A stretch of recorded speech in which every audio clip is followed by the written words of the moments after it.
अवधूत चिंतन श्री गुरुदेव दत्त. श्री स्वामी समर्थ. मंडळी, आपण आज या व्हिडिओमध्ये आपल्या देवी देवतांचा मान सन्मान, ग्रामदेवतांचा मान सन्मान कसा करावा याविषयी माहिती बघूया. चला तर मग व्हिडिओला सुरुवात करूया. तर मंडळी बघा, बऱ्याच लोकांना, बऱ्याच सेवेकरांना माहित नाहीये की ग्रामदेवतेचा मान सन्मान कसा करावा. म्हणजे बघा, ग्रामदेवता म्हणजे आपल्या आयुष्यामध्ये त्यांचं खूप स्थान आहे. ग्रामदेवता म्हणजे कोणत्या हे बऱ्याच लोकांना माहित नाहीये. तर बघा, ग्रामदेवता म्हणजे आपण जिथे राहतो त्या आपल्या घराच्या आजूबाजूच्या देवता.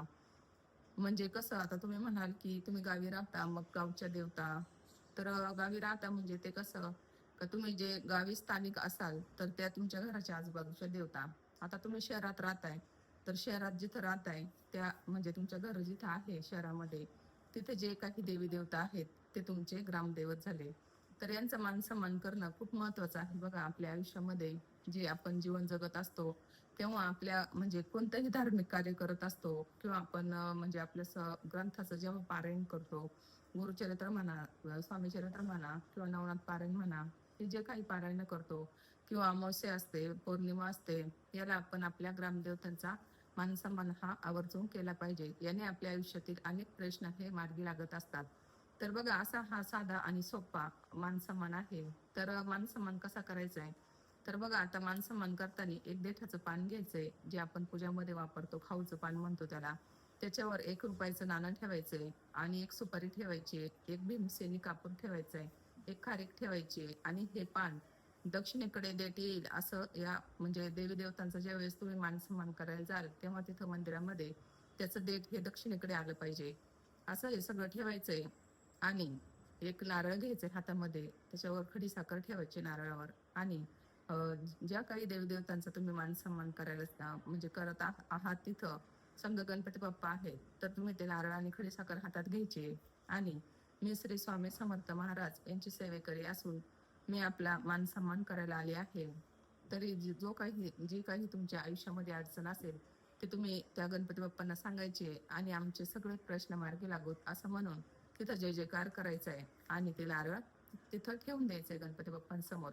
तर त्याच वेळेस आपण अगरबत्ती, काही प्रसाद असेल तर प्रसाद दाखवायचा आहे, फुल दाखवायचं म्हणजे हार वगैरे असेल तो घालायचा आहे.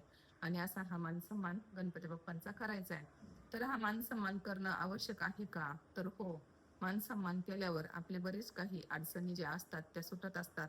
आपण ज्या काही देवी देवतांच्या कक्षेत राहतो, समजा आता तुम्ही कुठं राहताय, गावी राहताय, तर तुम्ही गावी जिथं राहताय, तुमचं जिथं घर आहे त्या घराच्या जे काही आजूबाजूला मंदिर आहेत, गणपती बाप्पांचं असेल, शंकराचं असेल, देवीचं असेल, तर तुम्ही अमावस्याला किंवा अमावस्याला नाही जमलं तर इतर देवतांचा जसा वार असतो, समजा गणपतीचा वार काय मंगळवारी, स्वामी समर्थांचा वार गुरुवारी, देवीचा वार शुक्रवारी किंवा मंगळवार पण असतो. अशा वारी तुम्हाला तो मान सन्मान करता येतो. जरी तुम्हाला अमावस्याला नाही जमलं तर तुम्ही इतर देवी देवतांच्या वारानुसार हा मान सन्मान करू शकता.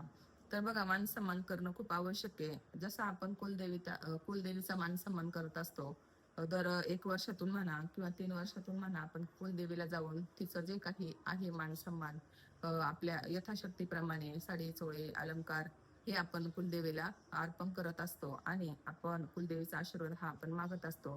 त्याचप्रमाणे ग्रामदेवता ही खूप महत्वाची आहेत आपल्या आयुष्यामध्ये. आपण त्यांच्या कक्षेत राहत असतो आणि त्यांचं संरक्षण आपल्याला हवं असतं. त्यामुळे हा मान सन्मान करायचा असतो. आता मान सन्मान करताना बघा, काहींचे जे काही शनिपीडा वगैरे असते, तुम्ही मारुतीच्या मंदिरात जायचे त्यावेळेस आणि तिथं एक तेलाची पंती घ्यायची आहे आणि त्या पंतीमध्ये आपला चेहरा बघायचा आहे, म्हणजे तेलामध्ये आपला चेहरा बघायचा आहे आणि ते तेल हे मारुतीला अर्पण करायचंय आणि तिथेच बसून मारुती स्तोत्र, हनुमान चालीसा वगैरे वाचायचंय. याने तुमचा शनी दोष जो असतो, शनिपीडा जी असते ती कमी होत असते. बघा, असा हा साधा आणि सोपा ग्रामदेवतेचा मान सन्मान आहे. तर तो तुम्ही आवर्जून करावा. ज्यावेळेस आपण एखादं पारायण करतो त्यावेळेस हा मान सन्मान करूनच आपण पारायणाला सुरुवात करायची. म्हणजे आपले जे काही 7 दिवस असतात पारायणाचे, ते निर्विघ्नपणे म्हणजे पारायण आपलं व्यवस्थित होत असतं. त्याच्यामध्ये कोणती अडचण येत नाही, कारण आपण त्यांच्या कक्षेमध्ये राहत असतो आणि त्यांचा आशीर्वाद हा आपल्याला आवश्यक आहे आणि तो त्यांचा आशीर्वाद हा आपल्याला मिळवायचा आहे त्या त्या पारायणाच्या कालावधीमध्ये. त्यामुळे आपण हा मान सन्मान आवर्जून करावा.